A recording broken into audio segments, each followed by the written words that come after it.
السلام علیکم سامعین، 23 محرم الحرام اور 11 اگست ہے۔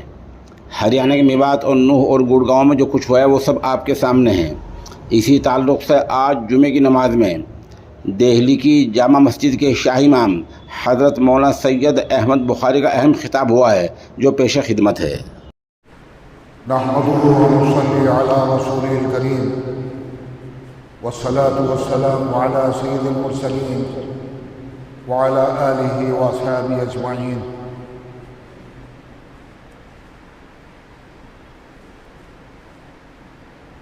عام طور سے میں ہر جمعے کو تقریر نہیں کرتا،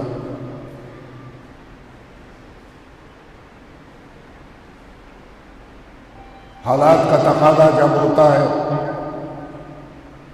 تو پھر بولتا ہوں۔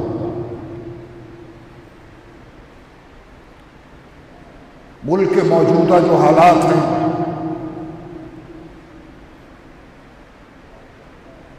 ہریانہ میں میوات، گڑگاؤں میں جو واقعات ہوئے اس نے مجھے آج بولنے پر مجبور کیا۔ ارادہ تو میں بہت دن سے کر رہا تھا، لیکن گرمی کی جو شدت ہے اس کا بھی مجھے خیال رکھنا پڑتا ہے، لیکن حالات کی شدت نے آج میں یہ طے کرنے پر مجبور ہوا کہ مجھے اب بولنا چاہیے۔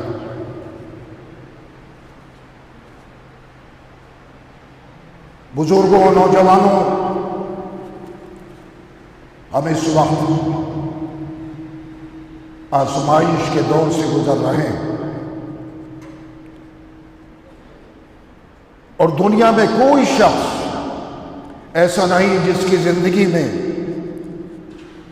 آزمائش اور مصیبت کا لفظ درج نہ ہو، بلکہ حقیقت یہ ہے کہ جو شخص جس قدر سخت ترین حالات سے دوچار ہوگا وہ اسی قدر انشاءاللہ اللہ کا محبوب بندہ ہوگا۔ سکون و سلامتی کی جگہ صرف اور صرف جنت ہے۔ یہی وہ متبرک مقام ہے جہاں کوئی مصیبت یا پریشانی کسی بندے کو نہیں ہوگی، لیکن اس کو حاصل کرنے کے لیے انسان کو تمام مصیبت طلب مراحل سے گزرنا پڑتا ہے اس دنیا میں۔ اور یہ بھی ایک حقیقت ہے کہ دنیا میں انسان بہت سی نیکیاں کرتا ہے، لیکن اس دنیا میں اس کو تمام نیکیوں کا بدلہ نہیں ملتا۔ ظالم ظلم کرتا ہے مگر اس کو ظلم کی سزا نہیں ملتی، مظلوم ظلم سہتا ہے مگر اس کو انصاف نہیں مل پاتا۔ یہ اس بات کا واضح اشارہ ہے کہ دنیاوی زندگی کے بعد ایک ایسی زندگی ہوگی جس میں انسان کے ہر عمل کا بدلہ دیا جائے گا، اس کو اوپر اس کا بدلہ ملے گا، اس کی جزا ملے گی۔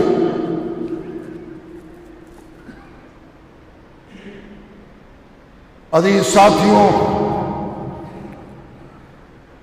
وطن عزیز ہندوستان کے دن و رات آج جس طرح گزر رہے ہیں اسے ہر شخص دیکھ رہا ہے، وہ ہندو ہو یا مسلمان، ہر درد مند اسے محسوس کر رہا ہے۔ اور اسی کے ساتھ یعنی مسلمانوں کے ساتھ جو سیکولر اکثریتی فرقہ ہے وہ بھی فکر مند ہے اور محسوس کر رہا ہے۔ چند فرقہ پرست، چند شدت پسندوں کی وجہ سے آج ملک کا چہرہ مست ہو رہا ہے۔ ایسے میں ہر حساس نظر مستقبل کے اندیشے اور آئندہ کل کی فکر میں کربناک کیفیت سے دوچار ہے۔ لیکن ملک میں یہ حالات، ایسے حالات ایک دم پیدا نہیں ہوئے، بلکہ اس کا منظر اور پس منظر کچھ اور ہی ہے۔ یہ آپ بھی جانتے ہیں، میں بھی جانتا ہوں، ہر شخص جانتا ہے۔ ملک کے حالات یقیناً تشویشناک ہیں۔ تاریخ کے مختلف ادوار سے گزرتے ہوئے آج ہم اس مقام پر آ پہنچے ہیں کہ جہاں پہنچنے کے بعد یہ سوال ذہن میں آتا ہے کہ ملک میں تشدد، نفرت میں جس طرح اضافہ ہو رہا ہے، کیا اس کے تناظر میں اسے مہذب سماج کہا جا سکتا ہے؟ ملک میں نفرت کی یہ آندھی امن و آشتی کی راہ میں سنگین مسائل کھڑے کر رہی ہے۔ ایک طرف دنیا کے کچھ ملک ہیں جو عالمی پورے دنیا میں جہاں بدامنی ہے، جہاں جبر و جدال ہے، جہاں افراتفری ہے، قتل و غارت گری ہے، وہاں امن پیدا کرنے کے لیے کانفرنسز اور کوشش کر رہے ہیں۔ اور دوسری طرف دنیا کے کچھ ملکوں میں مذہبی منافرت اور جانحران رویہ بھی جاری ہے۔ حالیہ دنوں میں آپ نے سنا ہوگا کہ ایک ملک میں قرآن کریم کو جلایا گیا اور وہاں کی حکومت نے اس کی اجازت دی، اور ایک دفعہ نہیں بلکہ 2 دفعہ اس طرح کے واقعات ہوئے، اور دنیا میں مسلمانوں نے احتجاج کیا، اور یہ منافرت، یہ نفرت، یہ مذہبی منافرت مسلسل ہندوستان ہی نہیں پوری دنیا میں اسلام اور مسلمانوں کے خلاف پھیلتی جا رہی ہے۔ اور صرف اس لیے، یہ صدا اس لیے مل رہی ہے کہ ہم مسلمان ہیں۔ یہ مسلمان ہونے کی صدا ہم کو دنیا میں دی جا رہی ہے۔ لیکن یہ جارحانہ رویہ، یہ شدت پسندی اور یہ مذہبی منافرت کسی بھی ملک کی یکجہتی اور سالمیت کے لیے خطرناک ہے۔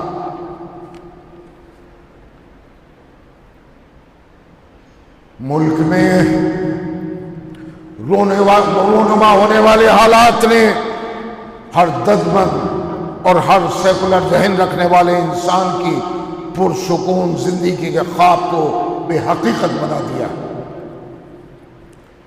عوام، اس ملک کے عوام اتنے کمزور ہو چکے ہیں کہ جرم قانون سے زیادہ مضبوط ہوتا جا رہا ہے۔ کھلے عام ایک مذہب کے ماننے والوں کو دھمکیاں دی جا رہی ہیں، پنچایتیں ہو رہی ہیں کہ مسلمانوں کا بائیکاٹ کرو، مسلمانوں سے لین دین بند کرو، چاہے وہ ریڑھی والا ہو، چاہے وہ درمیانی کاروبار کرنے والا ہو، چاہے وہ بڑا کاروبار کرنے والا ہو، سب کو دھمکیاں مل رہی ہیں کہ مسلمانوں سے کاروبار بند کرو۔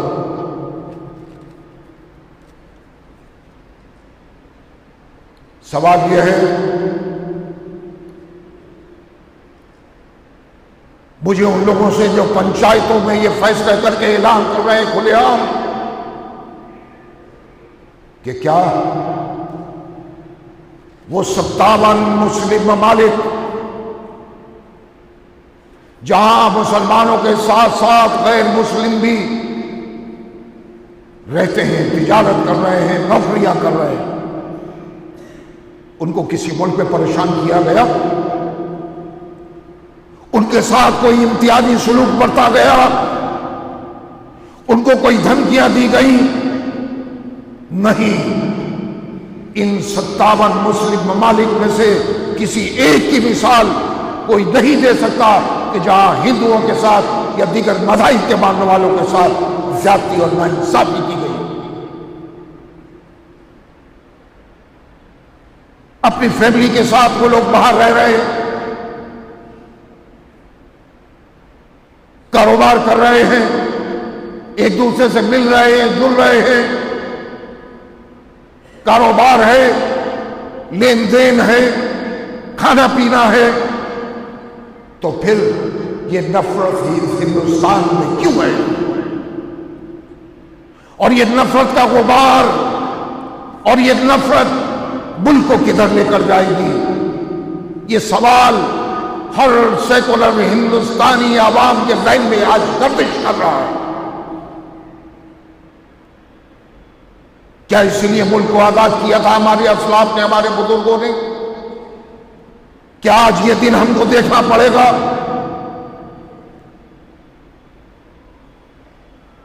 کہ ہندو الگ اور مسلمان الگ؟ کل تک تو ساتھ رہتے تھے، دوستی تھی، تعلق تھا، اور آج بھی ہے، لیکن کچھ چند فرقہ پرستوں، شر پسندوں نے اس ملک کی فضا کو مقدس کر کے رکھ دیا۔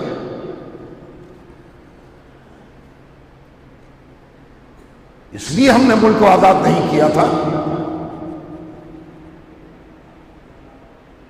الیکشن تو آتے ہیں اور جاتے ہیں، کچھ لوگ کہتے ہیں یہ خبر گردش کرتی ہے اور کر رہی ہے کہ الیکشن کی وجہ سے ماحول بنایا جا رہا ہے کہ پولرائز ہو،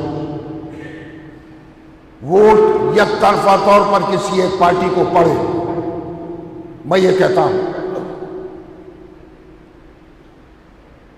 جو الیکشن لڑے گا وہ ہندوستانی ہوگا، جو جیتے گا وہ بھی ہندوستانی، جو ہارے گا وہ بھی ہندوستانی۔ اب انگریز تو آنے سے رہے اس ملک میں، اور کوئی بھی جماعت ہو، وہ ساری زندگی تو حکومت نہیں کرے گی اس ملک پر۔ ایک نہ ایک دن تو حالات بدلتے ہیں، حکومتیں بدلتی ہیں، آتی ہیں اور جاتی ہیں، جیسے ماضی میں ہوا۔ لڑیے الیکشن، جیتیے بھی الیکشن، لیکن دلوں کو جیت کر۔ محترم وزیر اعظم، آپ من کی بات کرتے ہیں، لیکن مسلمانوں کی من کی بات بھی سنیے۔ وہ ان حالات سے پریشان ہے، وہ سوچتا ہے ملک کا کیا مستقبل ہوگا، وہ سوچتا ہے میرے بچوں کا فیوچر کیا ہوگا۔ اور یہ مسلمان ہی نہیں سوچ رہا، اس ملک کا ہندو بھی یہی سوچ رہا، اس ملک کا عیسائی بھی یہی سوچ رہا ہے۔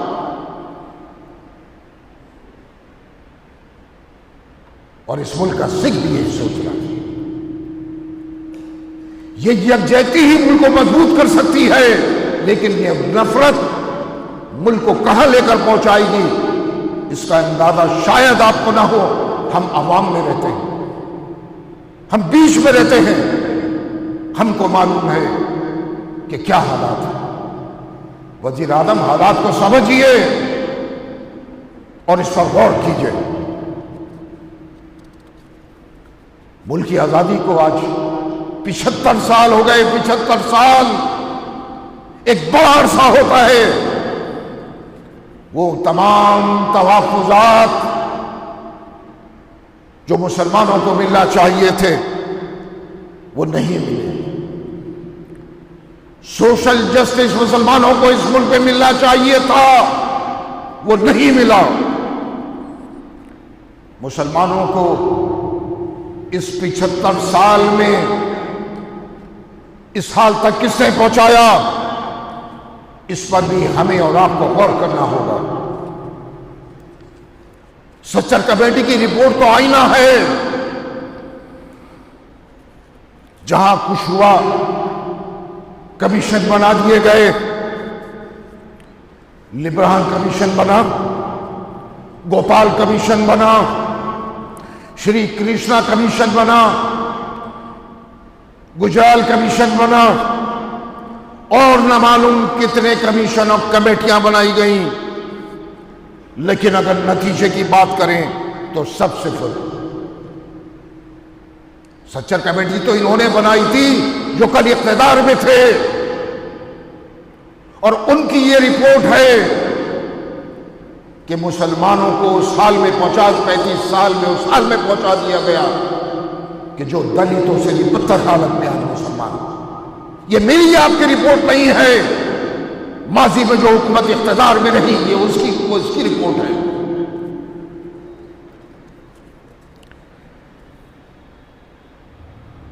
اس 75 سال میں حقیقی مسائل سے توجہ ہٹانے کے لیے الگ الگ حربے استعمال کیے گئے، کبھی کوئی مسئلہ، کبھی کوئی مسئلہ، کبھی کوئی مسئلہ، مگر ان مسائل کا حل بھی آج تک نہیں نکلا۔ میں زیادہ دور تک نہیں جانا چاہتا، بات طویل ہو جائے گی، لیکن حالیہ دردناک واقعات نے ملک کے مستقبل پر، اس مادر وطن پر سوالیہ نشان لگا دیا، چاہے وہ منی پور کا واقعہ ہو، ٹرین میں بے گناہوں کا قتل ہو، یا میوات ہریانہ میں ہونے والے واقعات ہوں، گڑگاؤں میں بے گناہ امام کا قتل ہو، بے گناہوں کے مکانات، دکانیں اور دیگر تجارتی ادارے بلڈوزر کے ذریعے تباہ کر دیے گئے ہوں۔ ان کربناک واقعات پر میں یہی کہوں گا، میں جنون کا ہم سفر ہوں، میں جنون کا ہم سفر ہوں، میرا کوئی گھر نہیں، میں جنون کا ہم سفر ہوں، میرا کوئی گھر نہیں۔ آج یہ حالات ہیں میوات کے مسلمانوں کے، بے گھر ہیں، جنونیوں کے نظر ہو گئے، بلڈوزر چلا دیا گیا، تباہ کر دیا گیا، آشیانوں کو ختم کر دیا گیا، کیا بچا ان کے پاس؟ ہندوستان کا کوئی قانون اگر یہ کہتا ہے کہ بغیر تحقیق کے لوگوں کے گھر اجاڑ دیے جائیں تو سمجھ میں آتا ہے، لیکن ہم ان واقعات کی حمایت نہیں کر رہے۔ جو ہوا افسوسناک ہے، کربناک ہے، تشویشناک ہے، لیکن یہ مجھے بتا دیں ارباب اقتدار کہ کیا یہ صحیح تھا کہ آنن فانن میں آشیانوں کو اجاڑ دیا گیا، سڑک پر ہیں؟ میں دیکھ رہا تھا سوشل میڈیا پر ایک ماں اپنے اس آشیانے کے ملبے میں چھوٹی موٹی چیزیں تلاش کر رہی ہیں کہ مل جائیں، کوئی چادر ہی مل جائے کہ میں اپنے بچوں کو اڑا کر رات کو اس آسمان کے نیچے سو سکوں۔ ایک نوجوان سے جب کسی نے سوال کیا جو سوشل میڈیا پر تھا کہ کیا ڈھونڈ رہا ہو، کہہ رہا تھا اپنا مستقبل تلاش کر رہا ہوں، اس ملبے میں میرا مستقبل دفن ہے۔ وہ ہندو ہو یا مسلمان ہو،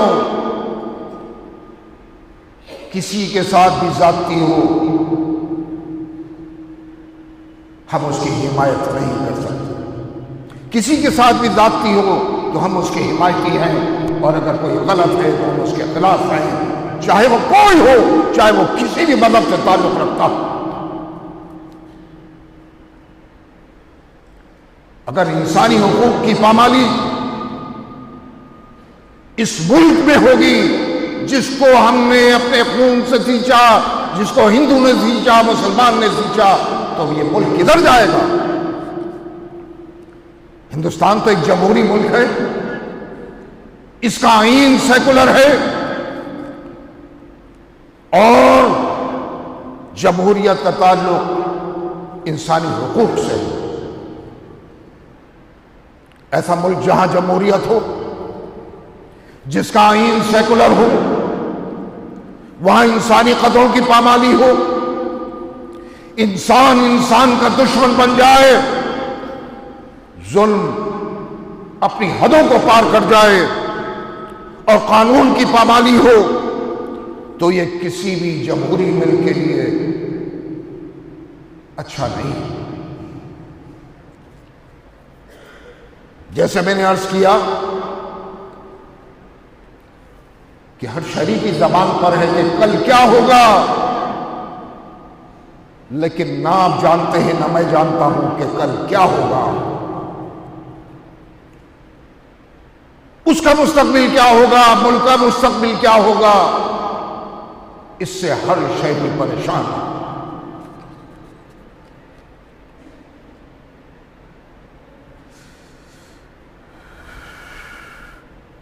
میں یہ سوال کرتا ہوں درندوں سے جنہوں نے یہ ننگا ناچ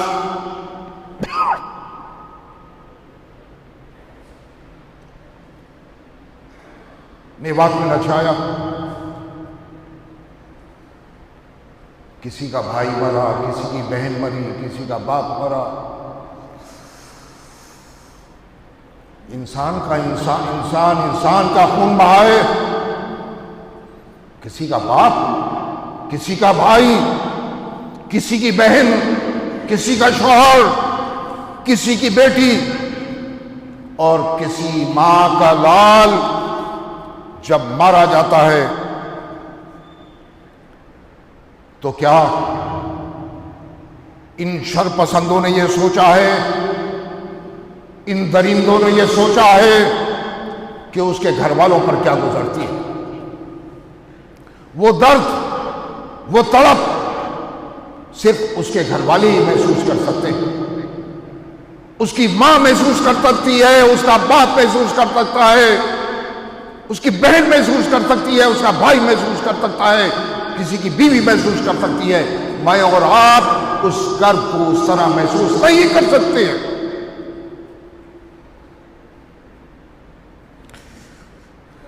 لیکن میں ان درندوں سے یہ سوال کروں کہ ہندو ماں کا بیٹا مارا جائے یا مسلمان ماں کا بیٹا مارا جائے، دونوں ایک ساتھ رو رہی ہیں، تڑپ رہی ہیں، بلک رہی ہیں، آنسو نکل رہے ہیں، کیا کوئی فرق اس ہندو ماں کی آنکھوں کے آنسوؤں میں اور مسلمان ماں کی آنکھوں کے آنسوؤں میں کوئی فرق ہوتا ہے؟ یہ سوال میں ان شر پسندوں سے کرنا چاہتا ہوں۔ ماں تو ماں ہے، وہ ہندو کی ماں ہو یا مسلمان بیٹے کی ماں ہو، لیکن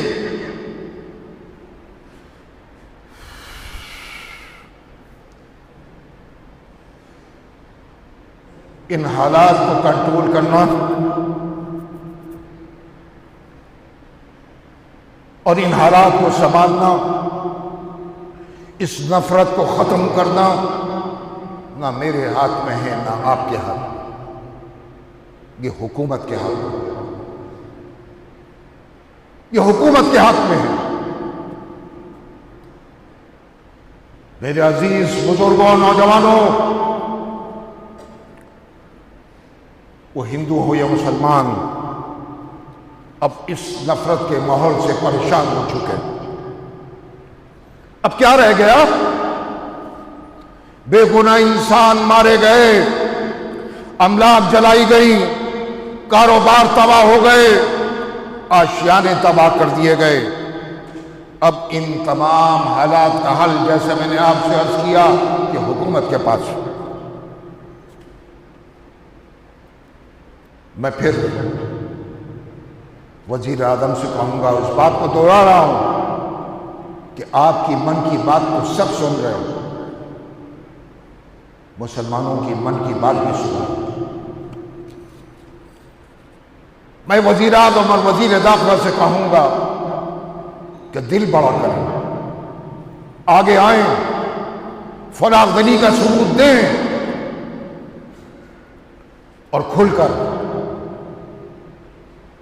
مسلم اکابرین سے بات کریں۔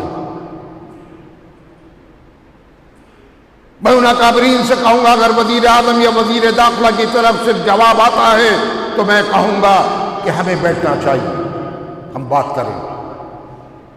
جنگیں ہوتی ہیں، تباہیاں ہوتی ہیں، لڑائیاں ہوتی ہیں، لیکن آپ ماضی کی تاریخ اٹھا کر دیکھ لیجئے کہ پھر بات چیت کے ٹیبل پر آنا ہوتا ہے۔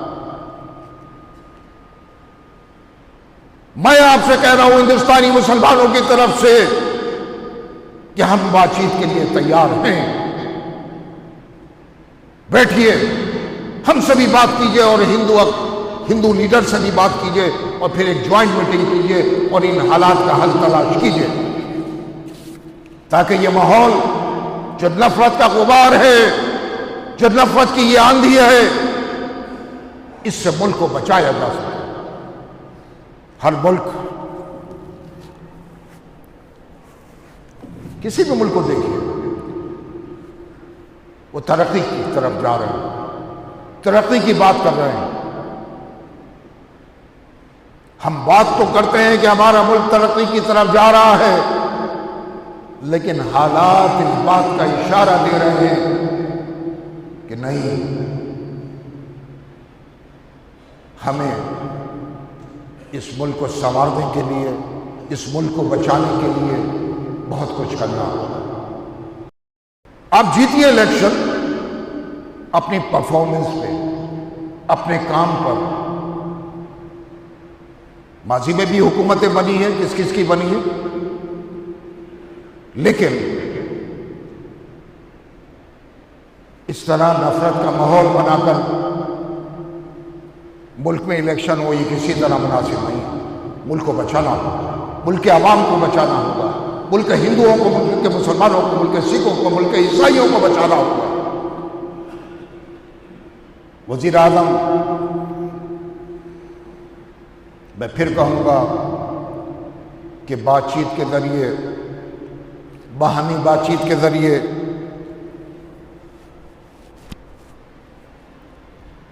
ان مسائل کا حل نکالیے، اس نفرت کو ختم کیجیے، تاکہ ملک کی فضا کو خوشگوار بنایا جا سکے۔ خدا آپ کا حامی و ناصر۔